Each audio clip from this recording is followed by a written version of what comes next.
বন্ধুগণ, আজকের ভিডিওটা তৈরি করছি অনেক ভাবনা চিন্তার পরে। লাস্ট কিছুদিন একটা পার্টিকুলার ধরনের ইনসিডেন্ট আমার নজরে আসছে, কানে আসছে। ভাবলাম একটা ভিডিও ক্রিয়েট করি, যাতে একটা প্রচেষ্টা, একটা অ্যাওয়ারনেস ক্রিয়েট করার জন্য। দুদিন আগে আমার এক বন্ধু, তার বাড়ি আসার কথা ছিল, আমাকে ফোন করে জানালো যে তার একজন খুবই ইয়াং বন্ধু সুইসাইড করেছে। তার দুটি ছোট ছোট বাচ্চা আছে, ফ্যামিলি আছে, কিন্তু কিছু কারণটা জানা নেই। কিছু কারণ হবে যার জন্য সে সকাল 4টা নাগাদ সুইসাইড করে। আরেকটা ঘটনা পুনের, যেখানে 21 বছরের একটি মেয়ে আইটিতে কাজ করে। সে তার বন্ধুর বাড়িতে হাই রাইজ বিল্ডিং এ গিয়ে ওখান থেকে ঝাঁপ দিয়ে সুইসাইড করে, বলে যে I am done with my life. প্রশ্নটা হচ্ছে যে সুইসাইড করলেই কি জীবনের সমস্যা, যার মধ্যে দিয়ে আমরা পাস করছি, যে সমস্যার বা যে পেইন, যে প্রবলেমের মধ্যে দিয়ে পাস করছি, ওটার সমাধান হয়ে যায়?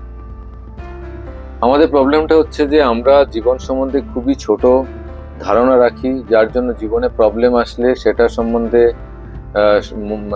মোকাবিলা করার সাহস পাই না, হারিয়ে ফেলি।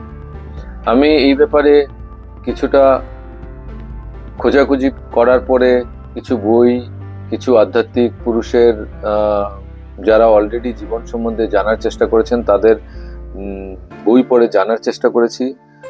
যোগানন্দ পরমহংস একটা জায়গায় খুব ক্লিয়ারলি লিখেছেন যে মানুষ যদি ভাবে যে জীবনের সমস্যার থেকে রক্ষা পাওয়ার জন্য সুইসাইড করলেই বাঁচা যাবে, তাহলে সেটা ভুল, খুবই ভুল।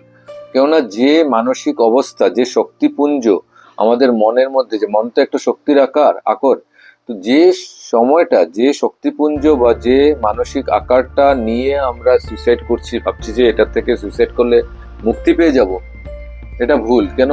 মৃত্যুর পরে সেই মনটা থেকেই যায়। আমরা জানি যে সূক্ষ্ম শরীর বলে একটা ব্যাপার আছে, সেই মনটা থেকেই যায়। যা কষ্ট পায় সে সমাধান পায় না। সমাধান করার রাস্তাই শরীরে থেকে, এই শরীরটা দেওয়া আছে, এই শরীরের মধ্যে থেকে এই মনের সাহায্যে মনটাকে অন্য একটা রাস্তায় গিয়ে সমাধান খোঁজার চেষ্টা করতে হবে। এটাই রাস্তা, সুইসাইড রাস্তা নয়, সুইসাইড করাটা রাস্তা নয়। যার জন্য এই ভিডিওটা বানানোর চেষ্টা করলাম যে আপনারা যদি দেখেন, আপনাদের বন্ধু, কলিগ, ফ্যামিলি মেম্বার বা যে কেউ আশেপাশে নজর রাখবেন। যদি দেখেন যে কেউ একটু আইসোলেট হয়ে যাচ্ছে, মন খারাপ হয়ে আছে, তাদের সাথে কথা বলুন। আর কেউ যদি বন্ধু বান্ধব যারা একলা থাকে, পিজিতে থাকে, তাদের বলুন বাড়ি চলে যেতে।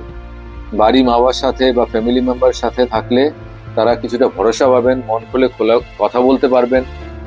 এবং তাদের বলুন যাতে বাড়িতে চলে যায়, একা না থাকে। চাকরির দরকার, কিন্তু তার থেকেও বড় দরকার জীবন। জীবন থাকলে অনেক কিছু করা যাবে। হয়তো আমার এই মেসেজটা আপনাদের অ্যাওয়ারনেসের জন্য সাহায্য করবেন ছড়িয়ে দিতে। যারা আশেপাশে আছে তাদের দিকে নজর রাখুন, একটু সময় দিন, আর চেষ্টা করুন এই মেসেজটা ছড়াতে। এবং যাকেই পারুন আশেপাশে তাদের হেল্প করুন। একটা কথা, যেমন যোগানন্দ পরমহংস বলেছেন, অনেক মুনি ঋষির আমি পড়ে দেখেছি যে যেহেতু আত্মার মৃত্যু হয় না, এই মনেরও কিন্তু মৃত্যু হয় না। শরীরের মৃত্যু হতে পারে, আত্মার মৃত্যু হয় না, মনের মৃত্যু হয় না। যে কষ্টটা আমরা নিয়ে জীবনটা ছাড়ার চেষ্টা করছি, সেটা কিন্তু মৃত্যুতে বা সুইসাইডের সলিউশন হয় না। আশা করি এটা ছড়াতে সাহায্য করবেন। এটা আপনার বন্ধু বান্ধব যারা আছে তাদের মধ্যেও এটা জানাবেন। আর যোগানন্দের পরমহংসের বইটা পেলে আমি জানাবো কোন বইতে এটা পেয়েছি, কিন্তু এটা উনি খুব ভালোভাবে লিখে বলেই গেছেন যে এটা কিন্তু সলিউশন নয়। সংগ্রাম আমাদের এই শরীরের ভেতরেই করতে হবে, শরীরে থেকেই করতে হবে।